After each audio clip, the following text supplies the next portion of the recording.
On parle encore d'économie avec ces élections organisées pour la première fois dans les très petites entreprises.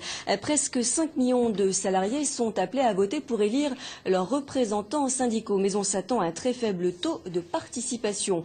En cause, l'absence de campagne de communication de la part de l'État.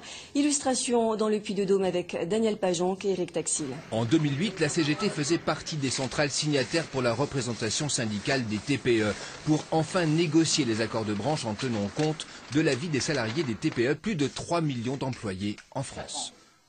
Cette représentativité va être mesurée au niveau des branches, au niveau des conventions collectives, et donc effectivement c'est ce qui va permettre de signer ou de ne pas signer les accords en fonction du poids de chacune des organisations syndicales. Donc c'est très important. Seul bémol de taille, l'absence de campagne du côté de l'État.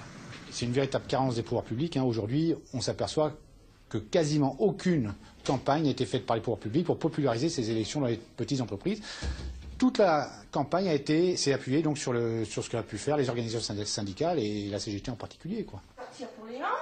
Pour Maggie, assistante maternelle agréée, la question d'aller voter ne s'est même pas posée, c'est une évidence, notamment pour être mieux reconnue. Il y a plein de choses dans les statuts, dans les décrets, dans les lois. Justement, là, on est en train de revoir pour la convention collective. Il y a plein de choses, ne serait-ce que pour l'année incomplète, pour la médecine du travail, parce qu'on n'a pas de médecine du travail. Côté employeur, certains voient ce scrutin d'un très bon œil, comme dans ce restaurant. Je trouve complètement normal que les employés, de leur côté, effectivement, s'organisent. Ça peut peut-être même être un plus pour que la profession s'organise un peu, parce que voilà, dans les toutes petites entreprises, on est en face à face, en tête à tête avec les salariés.